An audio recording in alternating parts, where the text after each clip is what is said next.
வந்து படத்தில் இந்த படத்தை வெற்றி பெற வைங்க அப்படின்றத கேட்குறத தாண்டி இன்றைக்கி வந்து வியாபாரம் வந்து ஒரு மிக நலிவடைஞ்சிட்டு இருக்கு. ஸோ அதை வந்து சேர்க்கறதுக்கு எங்களோட சங்கங்கள்லாம் ஒன்றிணையணும் அப்படின்றது தான் ஒரு மிகப்பெரிய கோரிக்கை அந்த படத்தின் மூலிமா நான் சொல்ல விருப்பப்படுறேன்.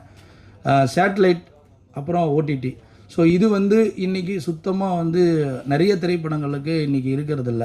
ஏன்னா ஒரு தயாரிப்பாளர் இன்வெஸ்ட் பண்ணுற அமௌண்ட்டை எடுத்து அதுக்கு அடுத்த ஸ்டேஜ் அவங்க வந்து போனால் மட்டும்தான் ஒரு 200 தொழிலாளர்களுக்கு வந்து ஒரு வாழ்க்கை கிடைக்கும். ஸோ அந்த வகையில் வந்து இந்த வியாபாரத்தை வந்து அடுத்த ஸ்டேஜுக்கு கொண்டு போகிறதுக்கான ஒரு இதில் தமிழ் சினிமா வந்து கண்டிப்பாக வேறு ஒரு தளத்துக்கு போயே ஆகணும். இல்லைனா நம்ம எல்லாருமே வந்து மறுபடியும் வந்து ஒரு இசை வெளியீடு நடத்துவோம், ஒரு படத்தை வெளியிடுவோம், இந்த மாதிரி ஒரு ஏரியாவிலே நிற்போம். ஸோ அதை வந்து சங்கங்கள்லாம் சேர்ந்து மீட்டெடுத்து ஒரு வியாபார வழிமுறையை வந்து பண்ணி கொடுக்கணும். அது எல்லாத்துக்கும் மேலே இந்த ஃபங்க்ஷனில் வந்து ரொம்ப சந்தோஷமான விஷயம் என்னென்னா ஹீரோ ஹீரோயின் எல்லாருமே ஹோல் டெக்னீஷியன் வையாபுரி சார், தாமரை மேடம் எல்லாருமே வந்து இந்த ஃபங்க்ஷனில் இருக்காங்க. எனக்கு தெரிஞ்சு இந்த படத்தில் இருந்த ஒருத்தர் கூட இந்த ஃபங்க்ஷனில் மிஸ் ஆகலை. அதுவே ஒரு பெரிய விஷயம்.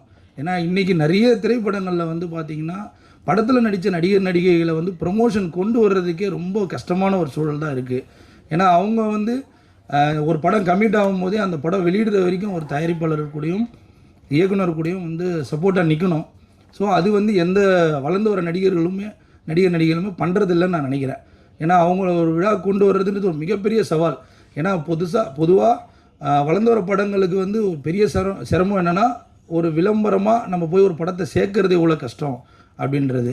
ஏன்னா பொருளாதார ரீதியாக அவங்க படம் எடுக்கும் போதே நம்ம வந்து எல்லாத்தையும் இன்வெஸ்ட் பண்ணிடுறாங்க. ஸோ ரிலீஸ் அப்போ ரொம்ப ஒரு கஷ்டமான ஸ்டேஜ். அப்படி இருக்கும்போது ஒரு படத்துடைய ஒரு ப்ரமோஷனில் அவங்க இருக்கணும் அப்படின்றது ஒரு மிகப்பெரிய கோரிக்கை நான் நிறைய இடத்துல வலியுறுத்தியிருக்கேன். ஸோ அந்த வகையில் எங்களுடைய ஆழி திரைப்படக்குழு வந்து ஒட்டுமொத்தமாக எல்லோரும் இந்த ஸ்டேஜில் இருக்கிறன்றது நான் சமீப காலமாக வெளியிட்ட படங்களில் இந்த படத்தில் மட்டும்தான் நான் பார்த்துருக்கேன்.